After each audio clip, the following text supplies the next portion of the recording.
Hey, this is Dr. O with Advanced Physical Therapy and Wellness. This is Dr. Myro, our rockstar PT over here. And today we're going to be going over some thoracic / rib pain dysfunction with movement. Typically, people with thoracic issues are going to have pinpoint pain. Usually they'll have it along kind of the rib, right up in through here, or maybe in between, coming along right here, depending on which level it is.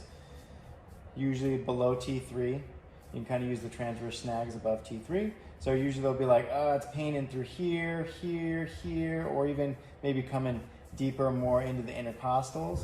But oftentimes they're going to be limited, most likely, and the most common is coming into... Okay, picking up where we left off. Dr. O, Advanced Physical Therapy and Wellness, Dr. Myro. So we're basically saying, like, oftentimes I'll find right there at like rib 8, rib 7, somewhere around here, and I'll feel it kind of pressed out. Why? Not quite sure yet, but maybe we'll figure that one out with time. Oftentimes I'll have pain with breathing and pain with movement, particularly flexion, but also too a lot of times rotation. So this one's going to be pretty much, you can use it for all of them. And interestingly enough, and you can always fiddle with it too. You can always switch sides, see which, because the movement on this one should be pain-free, unlike the first rib. That's the only one that's ever really going to hurt with the mobilization with movement, or not necessarily hurt, but not feel very good. So go ahead, and once I have you cross your arms, cross your chest. Cool. So basically, I'm going to be coming in right in through here, and I'm going to be gliding up this direction. So I'm going to be using the pisiform of my hand to be gliding up towards kind of like right where we got the spinous process, transverse process, and then the rib coming around. So we'll do this one. Rib coming around right through there. So you're going to follow the rib right back up the transverse process, coming up this direction.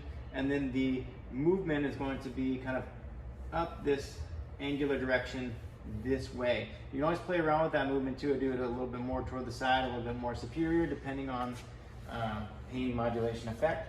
So basically, this one is going to be the most labor-intensive mobilization with movement. So I got to kind of come in through here. Let's see here.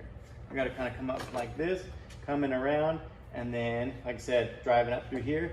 And then I'm going to lift you. So I'm going to kind of really use my glutes to activate, and then I'm going to lift, and then we'll rotate. Go ahead and rotate. Good. I'm going to give a little bit more of an assist. Good. Come back to normal. Good. Go again. Rotate. Good. Come back to normal. Good. Go again.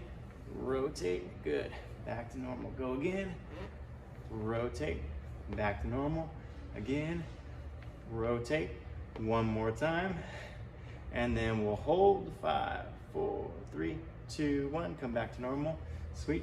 And then also too, you can always reassess too by doing your cool little trick of the crossing one leg over and then checking your rotation and then rechecking afterwards. Usually the rotation will be dramatically improved too, as well as pain modulation with flexion and or rotation.